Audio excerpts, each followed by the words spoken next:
Internet, your friendly neighborhood gremlin here, and today we're doing the school on the island. Because apparently horror home paradise has become a really appealing idea, and I was really excited about it. So here we're doing the school. You could see this sort of really sad school that existed beforehand, because they made me do it and I didn't want to.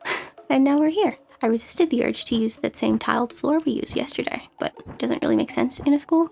And also, I don't have the floor that I really want. You know, the like chalk pentagram one? That was what I really wanted, but we don't have access to that one yet. So we're just using plain regular wooden floors for now. And here we are, we're gonna put most of the things up against like the walls and stuff, because I imagine that's kind of how it works in like abandoned places where people just like move all the things. Also, we're gonna have a thing in the middle later. So most of the sort of like school stuff goes out here around the edges.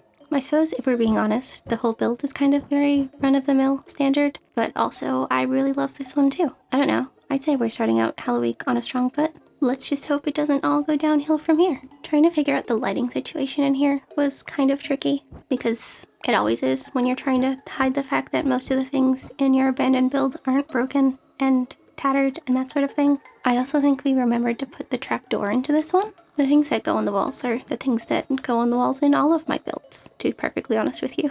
We've got a very limited selection of things available currently, because I'm so early on in Happy Home Paradise, and also I don't have a lot of things on the island and that sort of thing. So we're pretty limited in what we have available to us, which means a lot of spider webs, and then a stupid amount of blood. Oh, I hid the help sort of back here behind the blackboard. You can't really like tell it's there, but you know it's there, because I've told you. Here we are just putting all of the blood on the walls, because all abandoned buildings are just like covered in blood, right? That's how that works.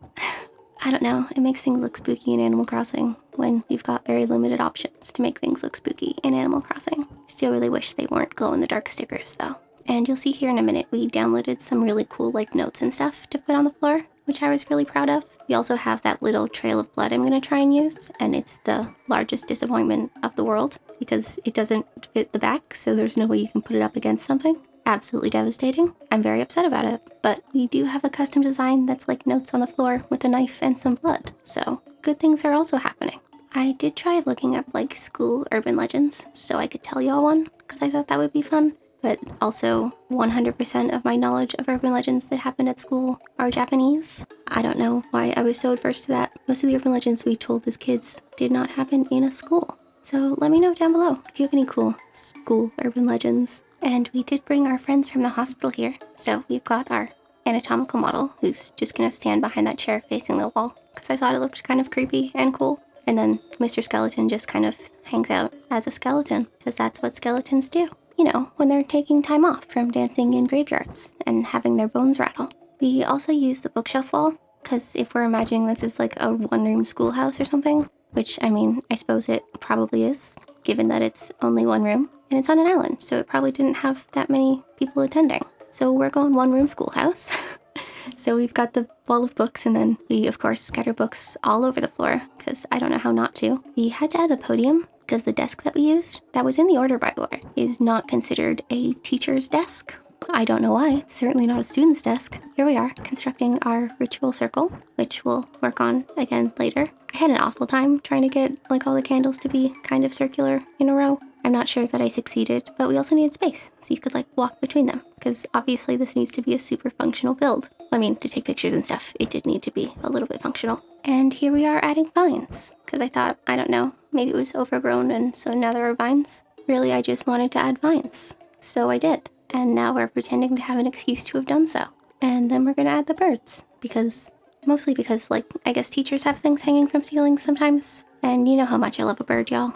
I can't say no. Here we are gonna fiddle with the lighting again. Now that we have the candles, we sort of know what the lighting is gonna be. Again, I went for pretty much what we did yesterday, which is just like a warm orange, because I love a warm orange, but also dim. And now we are adding the gnomes for our gnome ritual. I guess all rituals performed by gnomes are gnome rituals. It's not a ritual to summon gnomes. It's a ritual for gnomes.